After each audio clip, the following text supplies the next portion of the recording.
안녕하세요. 변한의원의 변근원장입니다. 이번 시간에는 청소년과 성인 할 것 없이 많은 이들의 고민인 여드름에 대해서 말씀드리도록 하겠습니다. 여드름은 일반적으로 사춘기 때 호르몬 활동이 왕성해지면서 피지가 과다 분비되어 피지와 노폐물이 모공 밖으로 배출되지 못하여 나타나는 현상입니다.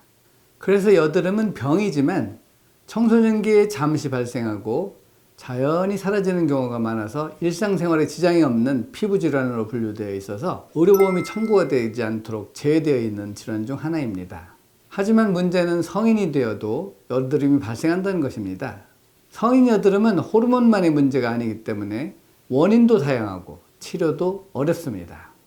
여성의 경우에는 화장독으로 인하여 나타나거나 생리 전후 프로게스테론 호르몬의 분비가 증가하여 발생할 수가 있으며, 남성의 경우에는 과음이나 스트레스, 수면 부족, 흡연 등의 원인으로 발생할 수가 있습니다.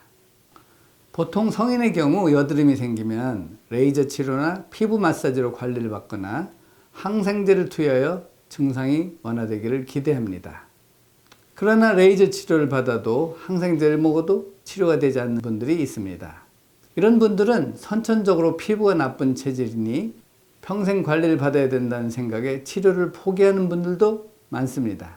하지만 이들의 원인이 피부가 아닌 장의 문제라면 충분히 치료가 가능합니다.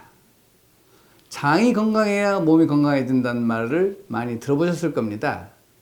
그런데 장이 어떤 역할을 하는지는 자세히 알지 못하셨을 겁니다. 장은 크게 소장과 대장으로 나뉩니다.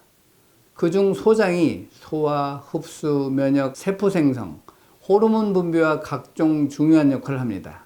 그렇기 때문에 장 건강만 잘 지켜도 피부는 물론 여러 질환들을 예방할 수 있다고 하는 것입니다. 실제로 임상 결과 아토피나 만성 알레르기와 같은 피부질환 환자들이 장내 환경이 좋지 않고 장 내벽이 약하고 예민한 경우가 많다고 합니다. 그리고 유전적으로 장이 좋지 않게 태어난 사람은 대부분 우유에 있는 카제인 단백질과 밀가루에 있는 글루텐 단백질을 분해한 효소가 없는데, 이런 분들이 우유와 밀가루 음식을 섭취할 경우 소장에서는 단백질을 아미노산으로 제대로 분해하지 못하고 분해되지 못한 단백질이 림프관으로 유입이 됩니다. 유입된 단백질은 림프계에 강한 염증을 유발하고 소장벽에 있는 육모는 파괴되어서 장누수와 함께 자가면역 질환이 발생하게 됩니다.